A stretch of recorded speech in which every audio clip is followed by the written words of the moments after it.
Graça e paz, irmãos.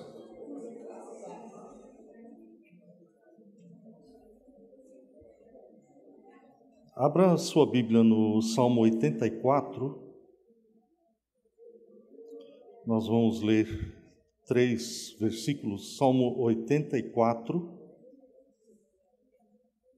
os versículos 5, 6 e o versículo 12. Bem-aventurado o homem cuja força está em ti, em cujo coração se encontram os caminhos aplanados, o qual, passando pelo vale árido, faz dele um manancial de bênçãos. Faz dele um manancial de bênçãos, o cobre a primeira chuva. O versículo 12. Ó Senhor dos exércitos, feliz o homem que em ti confia. Há uma tradução que o verso 12 diz assim: Senhor de todo o poder, que é o Senhor dos exércitos, feliz o homem que conta contigo. Versículo 5: Bem-aventurado o homem cuja força está em ti, em cujo coração se encontram os caminhos aplanados, o qual, passando pelo vale árido, faz dele um manancial, de bênçãos o cobre a primeira chuva. Suplicamos a Ti, Senhor, que fales ao nosso coração hoje à noite, pela Tua palavra, nos concedas a Tua graça, como já foi orado. Espírito de Deus, aviva o nosso coração, nossa mente. Te suplicamos no nome de Jesus. Amém. Nosso assunto hoje à noite é o homem bem-aventurado. Eu não sei se você conhece uma poesia de Machado de Assis, chama-se O Círculo Vicioso. É muito bonita a poesia dele. Ele fala de um vagalume que olha para uma estrela e diz: ah, como eu gostaria de ser aquela estrela, ter aquela luz. A estrela olha para a lua e diz: mas, gente, que pena que eu não tenho a claridade da lua. A lua olha para o sol e diz: como eu gostaria de ter aquela coroa de luz. E o sol diz: eu estou tão cansado dessa coroa de luz, por que eu não sou um mísero vagalume? Não tem satisfação, né? O vagalume quer ser estrela, a estrela quer ser a lua quer ser o sol, e o sol quer ser um mísero vagalume. Nós vamos falar hoje à noite sobre felicidade. Bem-aventurado é feliz ou muito feliz. A bem-aventurança é a felicidade. E a Bíblia fala muito mais de felicidade do que nós pensamos às vezes. Começando no Salmo 1, já a primeira palavra é: bem-aventurado o homem que não se detém no caminho dos pecadores, não se assenta. Como é que é? Primeiro, ele não se detém no caminho dos pecadores. Vamos lá, Salmo 1.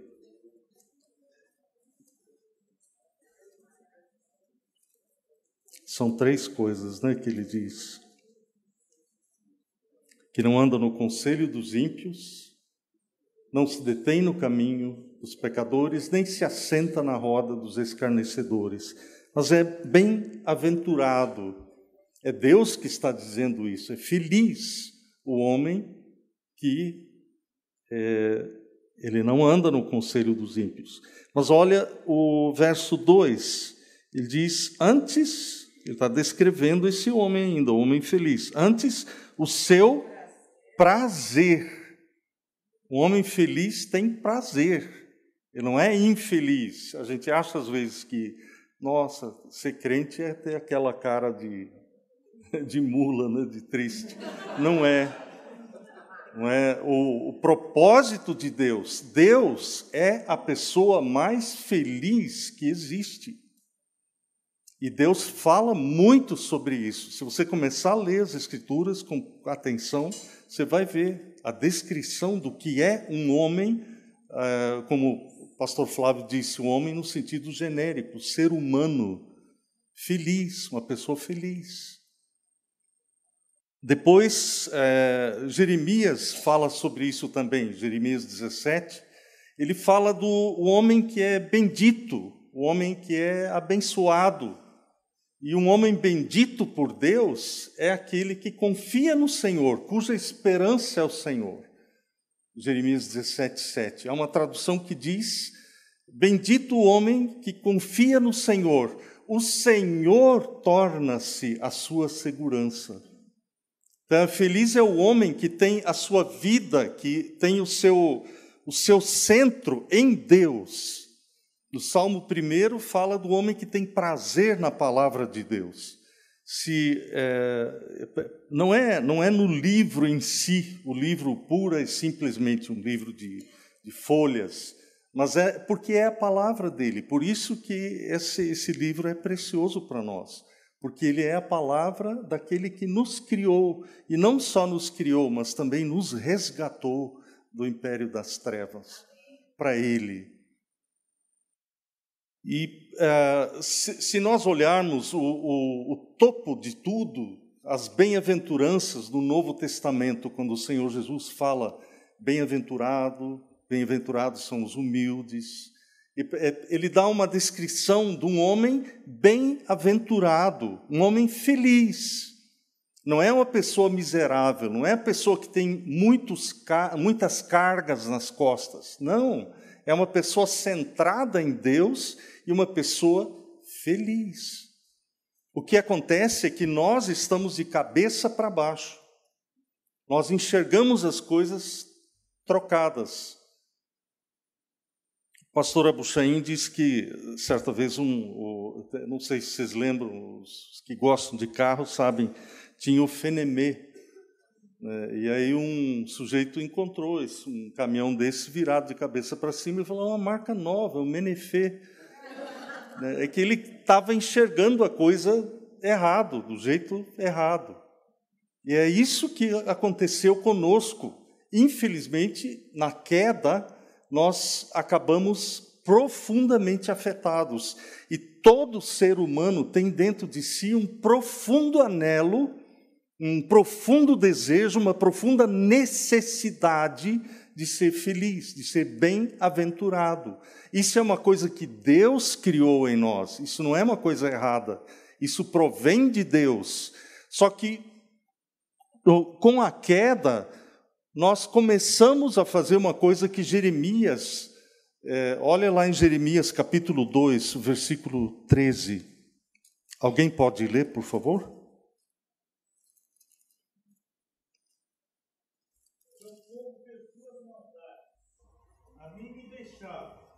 Manancial de águas vivas, e cavaram cisternas rotas que não retêm as águas.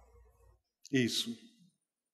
Então, o meu povo cometeu 2 males. São 2 coisas que o meu povo, 2 coisas erradas. O primeiro, qual é a primeira coisa? A mim me deixaram. Deus, todo ser humano, todos nós deixamos a Deus.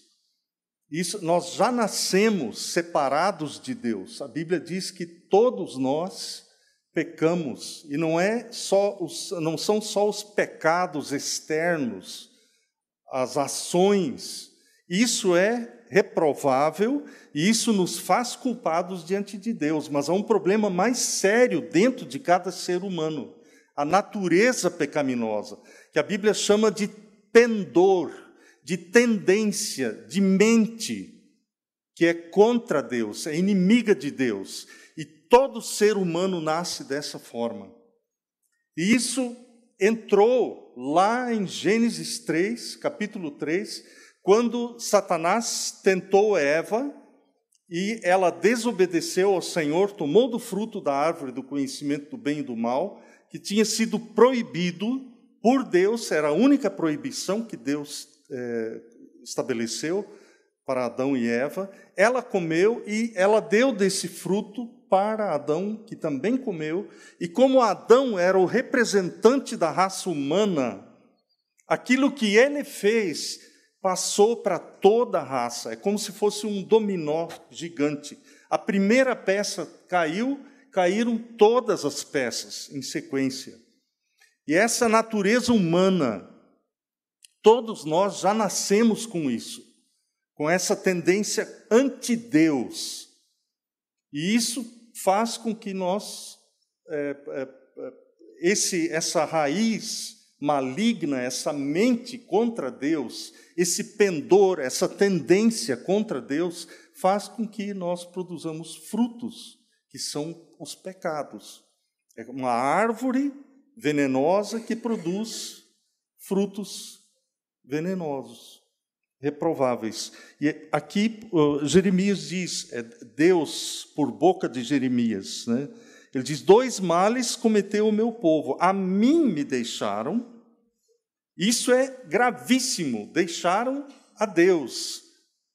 E a outra coisa, não bastasse isso, e Deus diz que Ele é o manancial de águas vivas, e a segunda coisa errada, o segundo mal, cavaram cisternas,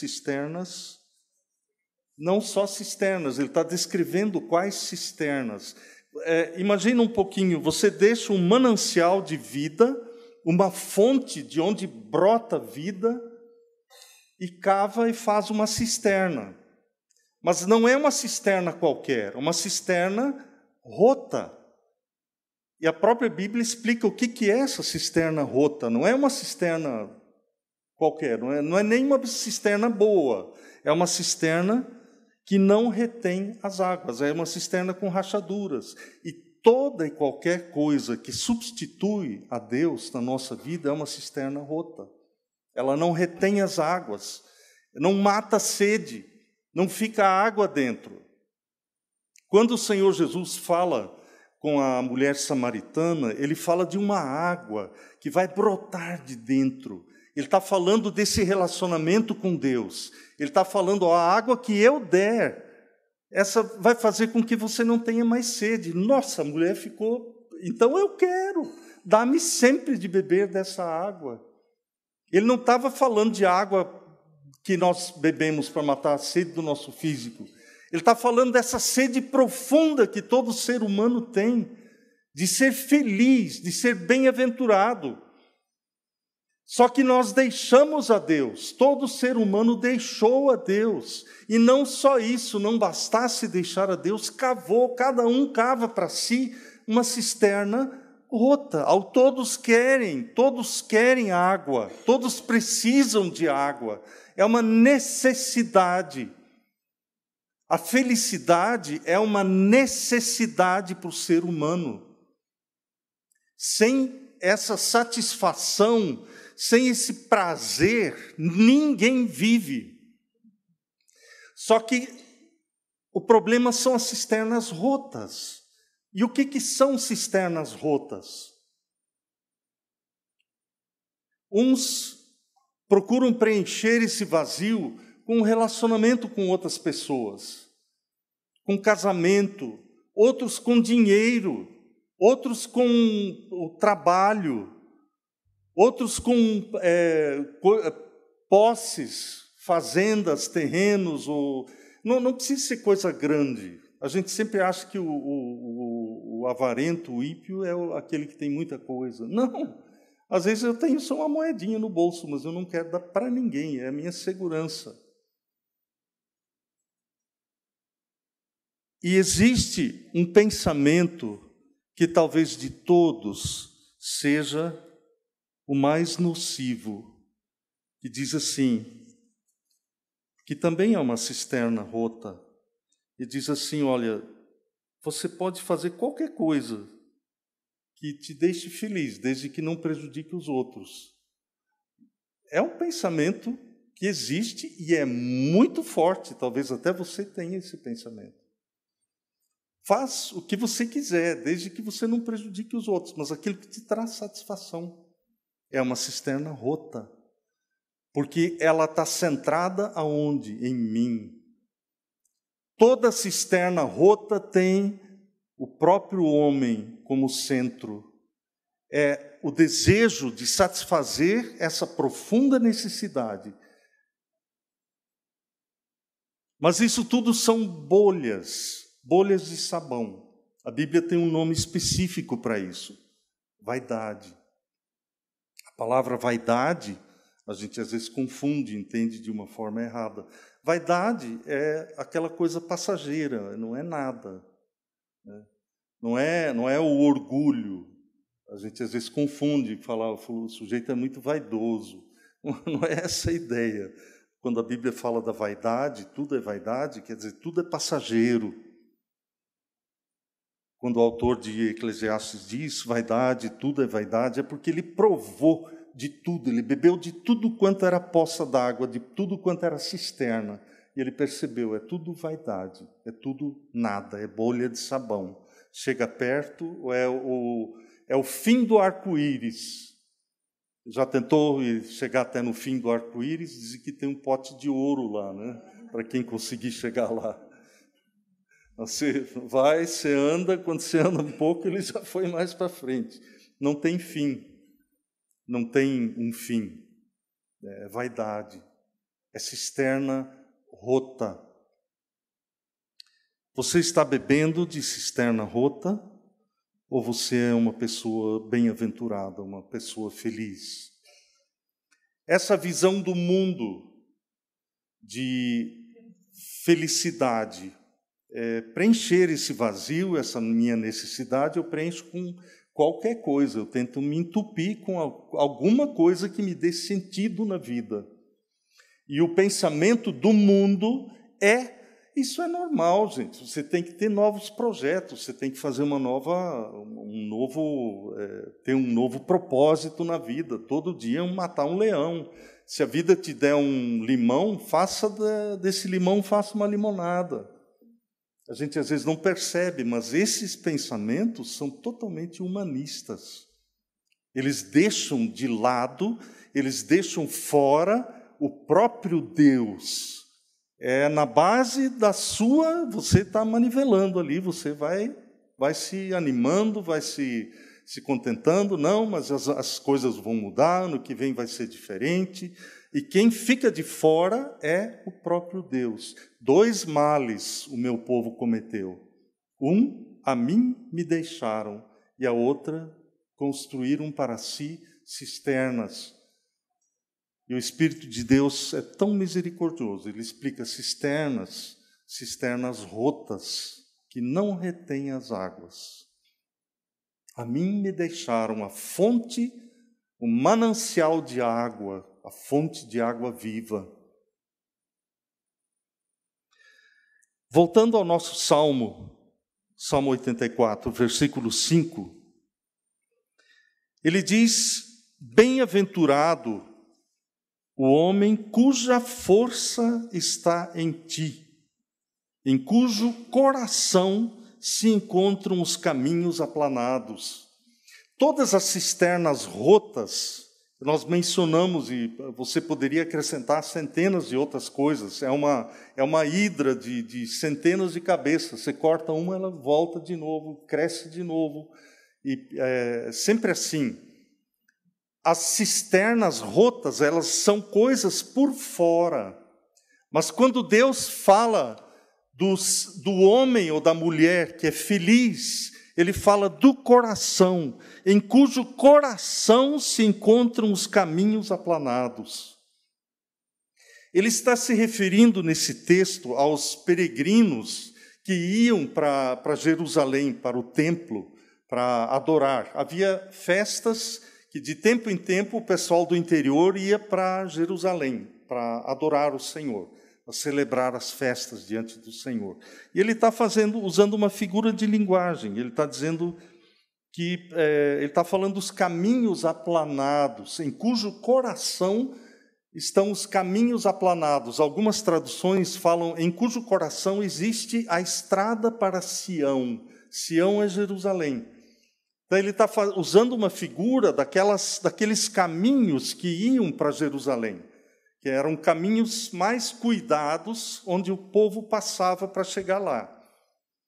E ele está dizendo que no coração há caminhos. O nosso coração tem caminhos, e são caminhos intransitáveis. O caminho do ser humano natural é um caminho intransitável, cheio de pecado, cheio de montes, cheio de precipícios. É um caminho cheio de espinhos, um caminho que não tem como passar. É um caminho de discórdias. Você conhece o ditado que fala de pouco chefe, muito índio, né? Com a raça humana, todos somos chefes, todos somos reis, e o meu reinado não combina com o seu. Então, há um conflito constante. Ou se combina, se mais ou menos me serve, eu vou fazer amizade, mas quem é o rei sou eu. E nem todo aquele que grita com o outro é porque é o rei. Tem o rei quietinho também, que não grita, né? Mas está manejando a vida de uma tal forma que é boa para ele. Que, no fim, o centro é o próprio homem. Essa é a maldição do pecado, onde todos nós temos uma coroa na cabeça. Nós já trazemos essa coroa, queremos impor a nossa vontade, seja pela força, seja pela manha. São coisas, é um caminho que não é aplanado. Quando se fala de caminho aplanado, nós lembramos de um texto que o pastor Flávio leu hoje à noite, só que é no livro de Lucas. Quando João Batista aparece pregando,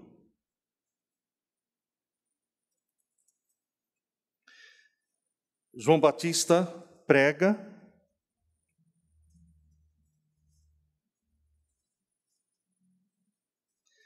no versículo 4, Lucas 3, Lucas 3, o versículo 4 é uma citação do profeta Isaías. Quem primeiro falou isso foi o profeta Isaías. Lucas está citando uma coisa lá do Antigo Testamento. E ele diz assim, começando no versículo 4. Conforme está escrito no livro das palavras do profeta Isaías, agora ele começa a citar, ele diz: voz do que clama no deserto, preparai o caminho do Senhor, endireitai as suas veredas, todo vale será aterrado, e nivelados todos os montes e outeiros, os caminhos tortuosos serão retificados, e os escabrosos aplanados, e toda a carne verá a salvação de Deus. Ele está falando aquilo que era feito antes da vinda do rei. O caminho era preparado, era aplanado, esse caminho cheio de montanhas, cheio de precipícios. As montanhas eram baixadas, os vales eram aterrados para preparar o caminho do Senhor. Ele diz: endireitai as suas veredas, endireitai vereda para o Senhor. E o salmista está falando isso, olha, bem-aventurado o homem cuja força está em ti, Senhor, em cujo coração estão os caminhos aplanados. Ele está fazendo uma figura, ele está trazendo, olha, da mesma forma que era preciso preparar o caminho para poder passar esse caminho intransitável do coração corrupto do ser humano, precisa ser preparado para o Senhor vir. Se você quer receber a visita do Senhor na sua vida, você precisa preparar caminho para Ele. Como nós queremos receber visita em nossa casa, nós preparamos, arrumamos a casa, preparamos com honra a pessoa que está vindo. Se eu quero receber a visita do Senhor, eu preciso levar isso a sério. Preciso levar o Senhor a sério, preciso preparar, aplanar os caminhos no meu coração. E esse chamado quando Lucas menciona isso sobre a pregação de João Batista estava chamando para o arrependimento. O arrependimento é essa mudança de atitude para com Deus. Não é simplesmente mudar a minha mente. Eu estou fazendo isso aqui, eu vou parar agora de fazer isso. E Deus continua de fora, do mesmo jeito. Outra coisa errada que eu achei, eu vou consertar, vou parar de fazer isso. E Deus continua de fora do mesmo jeito. Não é isso, não é cristianismo. Isso é ética. Eu estou tentando viver uma vida melhor, uma vida que não perturbe os outros, ou que me deixa mais satisfeito, mais feliz. Mas isso não é cristianismo. O arrependimento é arrependimento para com Deus. Infelizmente acontece, não é pouco frequente que a pessoa pare de fazer certas coisas ou comece a fazer coisas boas, pare de fazer coisas ruins e comece a fazer coisas boas, louváveis, mas Deus está fora do mesmo jeito. Não é isso.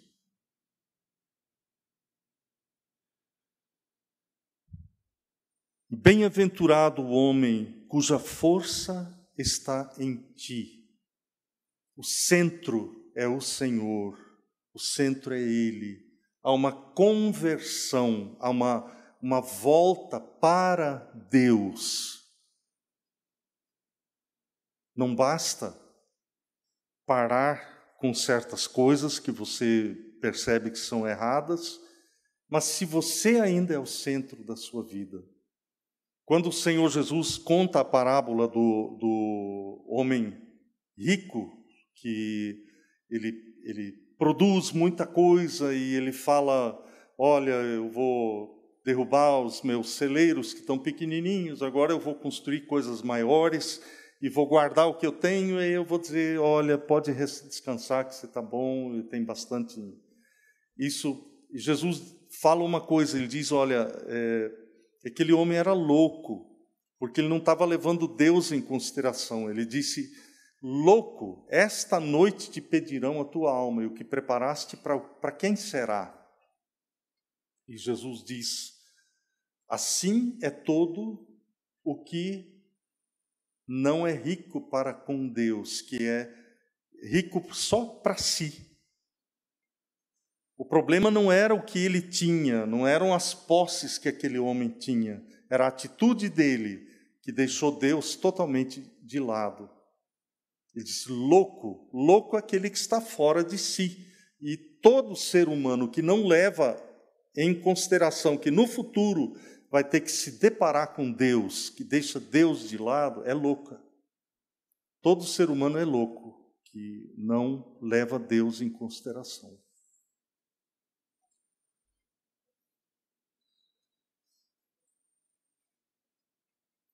Bem-aventurado o homem cuja força está em ti, Senhor, em cujo coração se encontram os caminhos aplanados.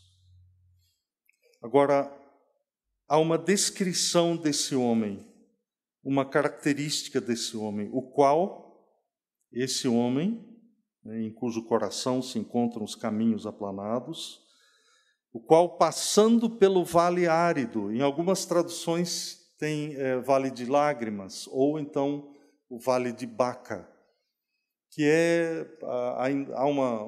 não há um consenso propriamente entre o que isso significa, mas a ideia é essa mesmo, um vale árido. É um lugar não tem outro recurso, tá? É um lugar sem recursos, é um lugar deserto. E ele está falando de um homem, o homem bem-aventurado é aquele que vai andar nesse vale de lágrimas, esse vale seco, esse vale deserto, esse lugar sem recursos, um vale de Baca. Aqui nós estamos num vale seco. Esse mundão é um lugar difícil, é totalmente impróprio para a vida cristã. Ou Deus age, ou nós estamos num caos. Não existe um plano B. Ou eu deixo Deus e estou por conta própria, preparo as minhas cisternas, que são rotas sempre, e vou beber de alguma coisa que me dê satisfação, que me faça sentir bem, e não são necessariamente coisas más. Tem muita gente que faz caridade porque se sente bem. Tem muita gente que vai, ajuda, doa o seu tempo para fazer isso, fazer aquilo, porque se sente bem. É o centrão, sou eu. Eu vou e faço porque me sinto bem. Eu estou no centro, eu estou me servindo, eu estou bebendo, estou me sentindo prazer nisso por mim. Eu acho que isso nos coloca a todos. Não há uma exceção. Isso nos põe todos de saia justa. É uma necessidade de olhar isso diante de Deus. Quais são os meus motivos? O que me leva a ser quem eu sou, a fazer o que sou, a dizer o que sou, a pensar o que eu penso, a ler a Bíblia. Com que propósito estou fazendo isso? Porque eu me sinto bem? Porque isso me destaca?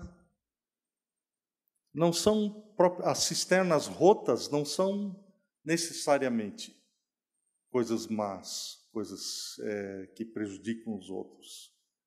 Podem prejudicar, mas podem não prejudicar, mas não estão centradas nele, né, no Senhor. Mas esse homem, ele passando pelo vale árido, faz desse vale árido, desse vale de Baca, um manancial. Volta aquilo que Jeremias falou, duas coisas meu povo, dois males o meu povo cometeu. Me deixou a mim um manancial de águas vivas. Esse homem, não é que esse homem tem capacidade de tornar o deserto um manancial, é que esse homem está bebendo do manancial. Ele está ali. Ele passa pelos mesmos apuros, pelas mesmas dificuldades que qualquer outro ser humano passa, mas ele bebe de um lugar diferente. Volte lá para Jeremias, nós vamos agora no capítulo 17. Jeremias 17. Nós vamos ler os versículos 7 e 8. Jeremias 17, 7 e 8. E diz assim: Bendito o homem que confia no Senhor e cuja esperança é o Senhor. Porque ele, esse homem, é como a árvore plantada junto às águas, que estende as suas raízes para o ribeiro e não receia quando vem o calor, mas a sua folha fica verde, e no ano de sequidão não se perturba, nem deixa de dar fruto. Vamos ler de novo. Bendito o homem que confia no Senhor e cuja esperança é o Senhor, porque ele é como a árvore plantada junto às águas. Essas águas, esse manancial que é o próprio Senhor, que estende as suas raízes para o ribeiro e não receia quando vem o calor, mas a sua folha fica verde, e no ano de sequidão não se perturba, nem deixa de dar fruto. Não é porque a árvore é alguma coisa, é que ela está no lugar certo. Bendito o homem que confia no Senhor. e cuja esperança é o Senhor. Bendito o homem que conta com Deus. Há uma tradução que fala do versículo 7, ele diz: bendito o homem que confia no Senhor, o Senhor torna-se sua segurança. Então, por isso, o ano de sequidão vem, os momentos de sequidão vêm com toda certeza. O sol quente vem na minha vida, na sua vida, quando menos nós esperamos, as circunstâncias mudam. As dificuldades vêm em casa, no trabalho. Quando menos você espera, alguma coisa acontece. Mas onde é que está? Onde você está plantado? É junto ao Senhor, junto ao manancial? As raízes podem beber dessa água, né? Não precisa temer. Por quê? Porque é o Senhor que é a sua segurança. Não são as circunstâncias, não é um determinado sistema, não é uma determinada pessoa que é a sua segurança, mas o Senhor é a sua segurança. Ele não muda. A grande bênção com respeito ao Senhor é que Ele não muda. E quanto a nós, a grande bênção é que nós podemos mudar. O arrependimento é uma graça, é uma dádiva de Deus. Já imaginou se você fosse num determinado caminho e não pudesse parar de andar naquele caminho? Há possibilidade de voltar. Então, a mudança, o arrependimento ao qual Deus nos chama hoje à noite é uma bênção. E eu não estou falando só para a pessoa que nunca se entregou ao Senhor Jesus. Eu estou falando para os irmãos também. O arrependimento, na vida cristã, ele se chama de contrição, ele se chama de compunção, ele se chama de quebrantamento, um coração quebrantado. Nós constantemente temos, eu não lembro quem foi que, acho que sexta-feira algum irmão falou, o Kleber me falou, sobre a mudança de rota, Kleber, que você falou que está indo num navio, está indo num determinado caminho, mas constantemente você tem que acertar a rota, senão você vai desviar mesmo. E na nossa vida nós temos que fazer isso, constantemente voltar para o Senhor, olhar se eu estou bebendo das cisternas rotas e eu preciso me voltar para o Senhor. Preciso falar: Senhor, tem compaixão de mim. Confessar é abrir a mão, é apresentar aquilo que você estava escondendo, segurando. Confessa ao Senhor, abra a sua mão diante de Deus. Traga isso à luz de Deus. Isso é extremamente importante. Abra a sua boca, fala com o Senhor. Se você não quer dizer que Deus não veja o que está no seu coração, mas se você tem possibilidade, fala isso com o Senhor. É a atitude que conta, a atitude diante de Deus. Mas busca o Senhor com todo o seu coração. Se você quer uma coisa séria com Deus, é assim, tem que ser tratado. Quando Ele apresenta alguma coisa, você percebe que está bebendo de uma cisterna rota, abra isso diante do Senhor, confessa isso ao Senhor. Bem-aventurado, bendito o homem que confia no Senhor e cuja esperança é o Senhor. O Salmo 84, 12, voltando, ele diz: ó Senhor dos exércitos, feliz o homem que em ti confia. Nós fomos criados para beber do manancial de águas vivas. Esse desejo que há no coração de cada ser humano, que cada um tenta preencher de alguma forma, esse desejo só pode ser satisfeito por Deus. E não é uma questão só aqui desse mundo, porque assim você viverá uma vida melhor. Não é isso. Isso é a ladainha humanista, que leva você a viver bem mas só vai até o túmulo, só até ali. Nós não estamos falando isso, nós estamos falando da eternidade, falando daquilo para o que você e eu fomos criados por Deus. Você pode dizer que está vivendo para aquilo que você foi criado? Está vivendo de acordo com a palavra de Deus, que no seu coração tem os caminhos aplanados, os caminhos de um peregrino, como diz uma outra tradução. Aqueles caminhos daquele que sabe que está aqui só de passagem e que quer ir no caminho para Sião, para a Nova Jerusalém, para junto de Deus, não para longe dele. Eu convido você a curvar a sua fronte diante de Deus, a analisar a sua própria vida. E convido você a levar a sério o que a palavra de Deus diz.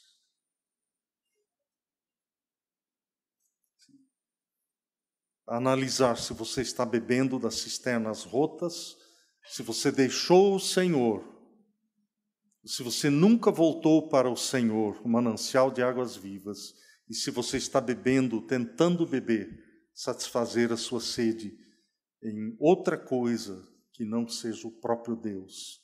Cisterna rota é qualquer coisa que não seja o próprio Deus. Nós clamamos a Ti, Senhor, misericórdia para cada um aqui. Peço que conduzas a cada um de nós, Senhor, a fazer uma análise sincera e verdadeira do próprio coração, da própria atitude diante da vida. Se estamos bebendo Ti ou se estamos tentando beber de cisternas rotas, Senhor. Te suplico isso no nome de Jesus. Amém.